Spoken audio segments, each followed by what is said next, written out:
पत्रिका में लिखा था, अरे मूर्ख, केवल बातों से ही मन को रिझाकर अपने कुल को नष्ट भ्रष्ट न कर।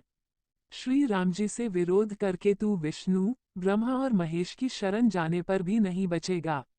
या तो अभिमान छोड़कर अपने छोटे भाई विभीषण की भांति प्रभु के चरण कमलों का भ्रम बन जा, अथवा रे दुष्ट, श्री राम जी के बाण रूपी अग्नि में परिवार सहित पतिंगा हो जा। दोनों में से जो अच्छा लगे सो कर। पत्रिका सुनते ही रावण मन में भयभीत हो गया, परंतु मुख से ऊपर से मुस्कुराता हुआ वह सबको सुनाकर कहने लगा, जैसे कोई पृथ्वी पर पड़ा हुआ हाथ से आकाश को पकड़ने की चेष्टा करता हो, वैसे ही यह छोटा तपस्वी लक्ष्मण वाग्विलास करता है, डींग हाँकता है। शुक दूत ने कहा, हे नाथ, अभिमानी स्वभाव को छोड़कर इस पत्र में लिखी सब बातों को सत्य समझिए। क्रोध छोड़कर मेरा वचन सुनिए। हे नाथ, श्री राम जी से वैर त्याग दीजिए। यद्यपि श्री रघुवीर समस्त लोकों के स्वामी हैं, पर उनका स्वभाव अत्यंत ही कोमल है। मिलते ही प्रभु आप पर कृपा करेंगे और आपका एक भी अपराध वे हृदय में नहीं रखेंगे। जानकी जी श्री रघुनाथ जी को दे दीजिए। हे प्रभु, इतना कहना मेरा कीजिए। जब उस दूत ने जानकी जी को देने के लिए कहा, तब दुष्ट रावण ने उसको लात मारी। वह भी विभीषण की भांति चरणों में सिर नवाकर वहीं चला, जहां कृपा सागर श्री रघुनाथ जी थे। प्रणाम करके उसने अपनी कथा सुनाई और श्री राम जी की कृपा से अपनी गति मुनि का स्वरूप पाई। शिव जी कहते हैं, हे भवानी, वह ज्ञानी मुनि था, अगस्त्य ऋषि के शाप से राक्षस हो गया था। बार बार श्री राम जी के चरणों की वंदना करके वह मुनि अपने आश्रम को चला गया। इधर 3 दिन बीत गए, किंतु जड़ समुद्र विनय नहीं मानता। तब श्री राम जी क्रोध सहित बोले, बिना भय के प्रीति नहीं होती। हे लक्ष्मण, धनुष बाण लाओ, मैं अग्निबाण से समुद्र को सोख डालूं। मूर्ख से विनय, कुटिल के साथ प्रीति, स्वाभाविक ही कंजूस से सुंदर नीति उदारता का उपदेश। ममता में फंसे हुए मनुष्य से ज्ञान की कथा, अत्यंत लोभी से वैराग्य का वर्णन, क्रोधी से शम शांति की बात और कामी से भगवान की कथा, इनका वैसा ही फल होता है जैसा ऊसर में बीज बोने से होता है, अर्थात ऊसर में बीज बोने की भांति यह सब व्यर्थ जाता है। ऐसा कहकर श्री रघुनाथ जी ने धनुष चढ़ाया। यह मत लक्ष्मण जी के मन को बहुत अच्छा लगा। प्रभु ने भयानक अग्नि बाण संधान किया, जिससे समुद्र के हृदय के अंदर अग्नि की ज्वाला उठी। मगर, सांप तथा मछलियों के समूह व्याकुल हो गए।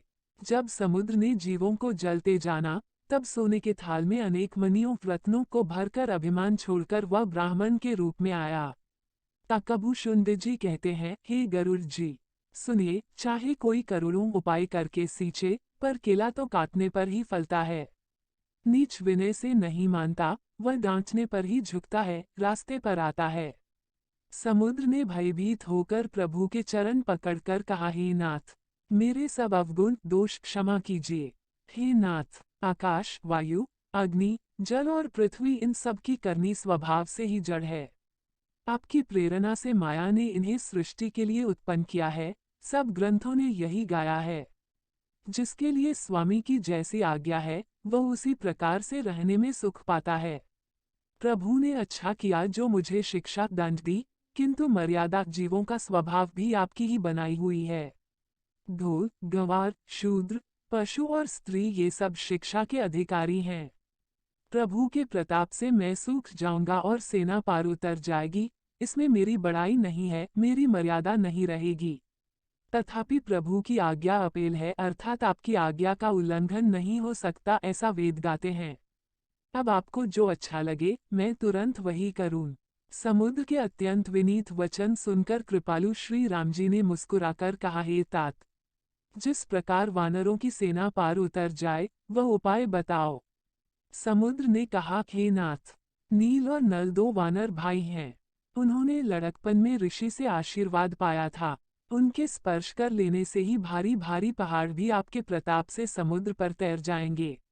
मैं भी प्रभु की प्रभुता को हृदय में धारण कर अपने बल के अनुसार, जहां तक मुझसे बन पड़ेगा, सहायता करूंगा।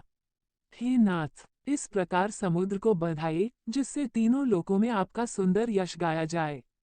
इस बाण से मेरे उत्तर तट पर रहने वाले पाप के राशि दुष्ट मनुष्यों का वध कीजिए। कृपालु और रणधीर श्री राम जी ने समुद्र के मन की पीड़ा सुनकर उसे तुरंत ही हर लिया, अर्थात बाण से उन दुष्टों का वध कर दिया। श्री राम जी का भारी बल और पौरुष देखकर समुद्र हर्षित होकर सुखी हो गया।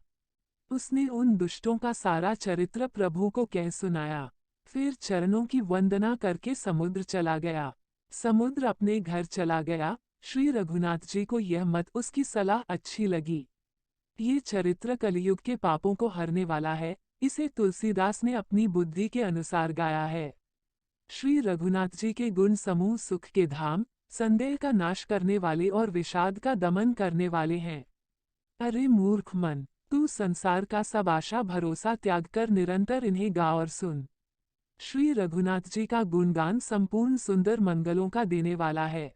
जो इसे आदर सहित सुनेंगे, वे बिना किसी जहाज अन्य साधन के ही भवसागर को तर जाएंगे। कलयुग के समस्त पापों का नाश करने वाले श्री रामचरितमानस का ये 5वां सोपान समाप्त हुआ।